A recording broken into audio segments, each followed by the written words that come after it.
አሳዛኙ የፋኖ የበዓለም የመጨረሻ ቪዲዮን በማስመልከት በርካቶችን ልብ የሰበረ ክስተት ሆኗል። ሰላም ጤና ይስጥልን ውድ የቻናል ተከታታዮች፣ ሚኪ ነኝ ከሚኪ ታቦር። ይህንን ቻናል ሰብስክራይብ በማድረግ ወቅታዊና ታማኒ እንዲሁም ልደመጡ የሚገቡ ሚዛናዊ መረጃዎችን ያገኘው እስከ መጨረሻው እንድታደምጡኝ በትህትና ጠይቃለሁ።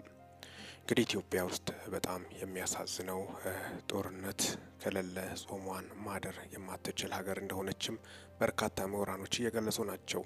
የጦርነት ነጋሪት የሚጎሰምባት ሀገር የሆነች በጣም በሚያሳዝን ሁኔታ ጦርነት ቀርቶ ሰላም ሰፍኖ የወንድማማችነት ስሜትና ፍቅር አንድነት መቼ ነው የሚመጣው በማለትም ነው በርካቶቹ የገለጹ ያሉት። አንድነትና ህብረት መቼ ነው በመካከላችን የሚፈጠረው?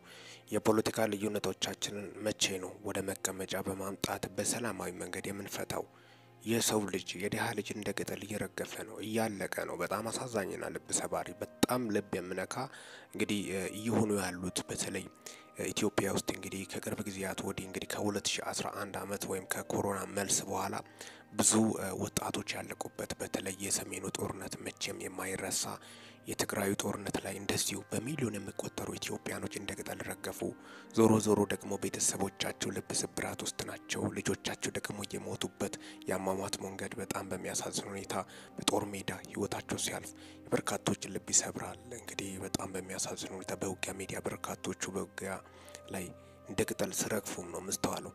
ስለዚህ እስከ መቼ? አልፎም ደግሞ በወለጋ ምድር የሆነው በጣም በሚያሳዝን ሁኔታ በርካታ ቁጥር ያላቸው በጣም በሚያሳዝኑ ሁኔታ ኢትዮጵያኖች የሞቱበት በወለጋ ምድር በርካታ ቁጥር ያላቸው አማራ ተወላጆች ለፖለቲካ ፍጆታ ሲባል የተገደሉበት ሁኔታም አልፎም ደግሞ የወለጋ ኦሮሞዎች ምንም የማያውቁት ምስኪኖችም ላይ በዚሁ በጦርነት በጣም በሚያሳዝን ሁኔታ በፖለቲካ ፍጆታ አላማ ተብሎ የሚደረጉት ግድያዎች እንደተበራከቱም የወለጋ ነዋሪዎችን በብዛትም ጦርነቱን በመሸሽ ወደ ሌላ ቦታ ሲሰደዱም ነበር። በወለጋ ምድር በጣም በሚያሳዝን ሁኔታ በዋናነት የአማራው ማህበረሰብ መጎዳቱ የታወቀ ሆኖ ሳለ በመቀጠልም የኦሮሞ ምስኪን ንጹሃን ከፖለቲካ ገለልተኛ ሆኖ ሰላማዊ ኑሮን መኖር እንዳልቻሉ እነሱንም እያሳደዷቸው ሲገድሏቸው እንደነበረ ጀምረም አልፎም እንግዲህ በዚሁ ጦርነት ኢትዮጵያ ውስጥ ብዙ ቦታ ውጊያዎች ሲሰሙ ነበር። ሰሞኑን እንግዲህ እንደምታወቀው ደግሞ ከሰሜኑ ጦርነት መልስ በኋላ በኢትዮጵያ መንግስትና በፋኖ ኃይሎች መካከል አለመግባባት ተፈጥሮ ነበረ። ፋኖ ደግሞ ጥያቄ አለኝ በማለትም ነው መንግስት ሲጠይቅ የነበረው። ያልተመለሱ ጥያቄዎች አሉኝ በማለት ለመንግስት አቅርቦ ነበር።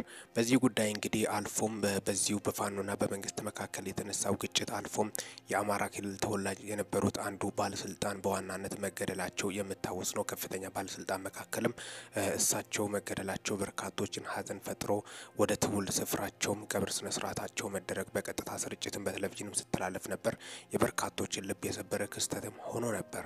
እንግዲህ ኢትዮጵያ ውስጥ እስከመቼ ነው የፖለቲካ ልዩነትን ለምንድን ነው ወደ ጎን ትተን በአንድነትና በህብረት በፍቅር ጦር ሜዳ አፈሙዙ ቀርቶ በሰላማዊ መንገድ ነገሮችን የማንጨርሰው በማለት በርካቶቹም ጥያቄ ያነሱበት ክስተትም ነው። መከላከያ ሰራዊትም እየተዋጋ ያለው ምስኪን የድሃ ልጅ ነው። ፋኖም እየተዋጋ ያለው ምስኪን የድሃ ልጅ ነው። ስር ያለው ማህበረሰብ ነው ሊታወቅ የሚገባው። እንግዲህ በጣም በሚያሳዝን ሁኔታ እዚሁ እንግዲህ በፋኖም ድጋፍ ጀርባ ያሉት ልጆቻቸው የት ነው ያሉት? ሀብታም የሆኑት በተለይ የፋኖን ትግል ከውጭ ሆኖ የሚመሩት በገንዘብ በፈን የሚረዱት ሰዎች አሉ። ልጆቻቸው የት ነው ያሉት? መጀመሪያ የዚሁ መከላከያ ሰራዊት አባላትም ሄዶ በአማራ ክልል ጸጥታ ለማስከበር ሄዶ የሚሞቱበት ሁኔታ የበርካቶችን ልብ ሰብረዋል። እንግዲህ በጣም በሚያሳዝን ሁኔታ በዚሁ መካከል እንግዲህ መከላከያ ሰራዊትን ያልተጠበቀ ቦታ በደፈጣ ጥቃት ሲፈጸምበት እንደነበረም ከዚህ በፊት በተደጋጋሚ ሲዘገቡ ቆይተዋል። በርካታ መከላከያ ሰራዊቶች እንግዲህ መጎዳታቸው አልፎም ውድመት ህይወታቸው ማለፉም የምታወስ ነው። ታዲያ እስከ ጦርነት ሰላም ይገኛል ወይስ ውድቀት ውድመት ነው የሚገኘው በማለት ነው በርካቶቹም እያሉ ያሉት። እንግዲህ ሰሞኑን በማህበራዊ ሚዲያ ላይ በአማራ ክልል በጣም በሚያሳዝንና ልብ በሚሰብር መልኩ የወጣቷ ህልፈት የበርካቶችን ልብ ሰብሯል። ወጣት ፋኖ በአለም ትባላለች። በጎጃም አካባቢ በሚገኘው ፋኖ ቡድን ውስጥ ታጣቂ ወይም ተዋጊ እንደነበረች ጭምርም ለስለላ በሄደችበት ሰዓት ላይ ተይዛ ተገደለች በማለትም ነው የፋኖ መግለጫ የሚያሳየው የዚች ልጅ ህይወት ህልፈትን በጣም በሚያሳዝን ሁኔታ በማስመልከት በርካታ ፕሮፓጋንዳዎች በማለትም አንዳንዶቹ ሀሳባቸውን ሲያነሱ የዚች ልጅ ህልፈት ጀርባ ማን ነው ተጠያቂ በማለትም ከፊሉ ተጠያቂ እያደረገ ያለው ፋኖን ተጠያቂ አድርጓል። ፋኖ በተለይ ጦሩን እየመራ ያለው በተለይ ዲያስፖራዎች በድሃ ልጅ ደም ለምንድን ነው የሚነግዱት? በድሃ ልጅ ላይ ፖለቲካ ለምንድን ነው የሚሰሩት? በማለትም ቁጣቸውን እየገለጹ እንደሚገኙ ጭምርም ነው። እስከ መቼ ነው የአማራ ልጆች የሚሞቱት? ለውጊያ እያስገቡ በግድ በጣም በሚያሳዝን ሁኔታ እያስገደሉ ነው በማለት ሀሳባቸውን ሲያነሱ፣ ሌሎቹ ደግሞ አብዛኞቹ ደግሞ ሀሳባቸውን ያነሱት ለዚሁ እንግዲህ ገዳዩ መከላከያ ሰራዊት ነው ዋነኛው ተጠያቂ በማለት ነው። ፋኖ እንግዲህ በመግለጫው የተናገረው በዋናነት ልጅቷ ለስለላ እንደሄደች ነው። መከላከያ ሰራዊቶችን ልትሰልል እንደነበረች ጭምርም ነው። እንግዲህ እዚህ ጋር እግዚአብሔር በጣም በሚያሳዝን ሁኔታ ሰላምን በሀገራችን በምድራችን ያምጣ። አሁንም ተወቃሽ ያ ተወቃሽ ይህ ተወቃሽ እየተባባለ አሁንም የባሰ እልቂትና ሞት ነው ይዘው መጣ። ሰላም ይምጣ። በሰላማዊ መንገድ ሁሉ ነገሮች ይፈቱ። በተለይ ደግሞ ውጭ ሀገር ሆኖ ጦርነትን የሚያጋግሉት በድሃ ልጅ ደም ላይ በጣም በሚያሳዝን ሁኔታ ፖለቲካ የሚሰሩት ሰዎችም ብታቀቡ የተሻለ ይሆናል። በርካታ ቁጥር ያላቸው የድሃ ልጆች ያለቁ ናቸው። በዚሁ ቁማር ምን እንደሚያገኙ አይታወቅም። እጅግ አሳዛኝና ልብ ሰባሪ ነው። የዚች ልጅ ህልፈትም እጅግ አሳዛኝና ልብ ሰባሪ እንደሆነ ጨምርም ነው የወጡት መረጃዎች የሚያሳዩት። እንግዲህ ጦር ሜዳ ላይ ወንድም ወንድሙን እንዲህ በወንድም ደረጃ ሲበላሉ ማየት በጣም የሚያሳዝንና አንገት የሚያስደፋ ሰይጣንን የሚያስነቅ ስራ ነው በማለትም ነው።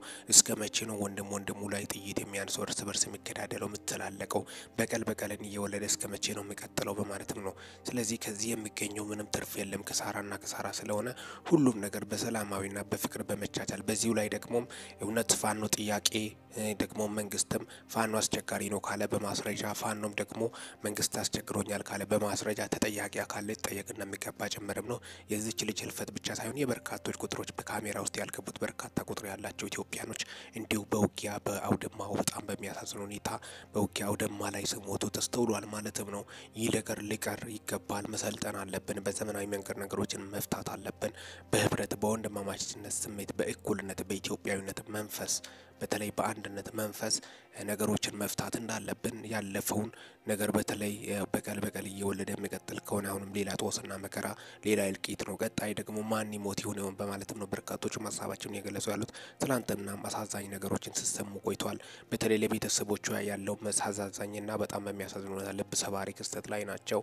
የዚች ልጅ ህልፈት የእውነት በጣም አሳዛኝና ልብ ሰባሪ ክስተትን በማስመልከትም ነው ሰሞኑ ሚዲያ ላይ በተለይ አልፎም ደግሞ በርካቶቹ አሁንም በአሁኑ ሰዓት እየተሰቡ እንደሚገኙ ጭምርም የደረሱን መረጃዎች ያሳያሉ። አሁንም ውጊያው አልፎ ጋብላል። አንድም እየተዋጉ በአማራ ክልል ላይ ጦርነቱ በከፍተኛ ሁኔታ መቀጠሉ በርካቶችን ያሳዘነ ክስተት ሆኗል። ይህ ነገር ወደ ሰላም መጥቶ በሰላማዊ መንገድ መቋጨት እንዳለበት ጀመረም ነው። ነገሩ ይቅር ይቁም እያሉ ነው በርካቶቹ። ቤተሰቦቻቸው ደግሞ በተለይ የዚሁ ጦርነት ላይ ያሉት የወጣቶች ቤተሰቦች ምንድነው የሚወጣቸው በማለትም ነው እጅግ አሳዛኝና ልብ ሰባሪ። ለምን ቤተሰቦችን ልብ ይሰብራሉ በማለትም በተለይ መከላከያ ሰራዊት የሚሆን የፋኖ አባላትም ስለዚህ ለሁሉም በገለልተኝነት ሰላም ይሁን ለሀገራችን፣ ፊት ይስፈን፣ እኩልነት ይምጣ፣ አንድነት፣ ህብረት፣ ፍቅር፣ ተጠያቂነት ደግሞ በዛው ልክ ብኖር ኢትዮጵያ የት በደረሰች ነበር በማለትም ነው። በቀል ከወለደ ጥሩ አይደለም በማለት ነው በርካቶቹም ሀሳባቸውን እየገለጹ ያሉት። እስካሁን ድረስ እንግዲህ በዚሁ መረጃ የወጡን መረጃዎች የደረሱን መረጃዎችን በማስመልከት ነው ለእናንተ ይዤላችሁ መጣሁት። አብሬያቸው ቆየሁት። ሚኪ ነኝ ከሚኪ ታቦር። ይህንን ቻናል ሰብስክራይብ በማድረግ ወቅታዊና ታማኝ እንዲሁም ሚዛናዊ መረጃ ያገኙ። ለሰዓታት ያሉኝ መረጃዎችን ይመስላሉ። በወቅታዊና አጫጭር መረጃ እስከምንገናኝ ድረስ በያላችሁበት ዓለም ክፍል ሰላም ያቆያችሁ።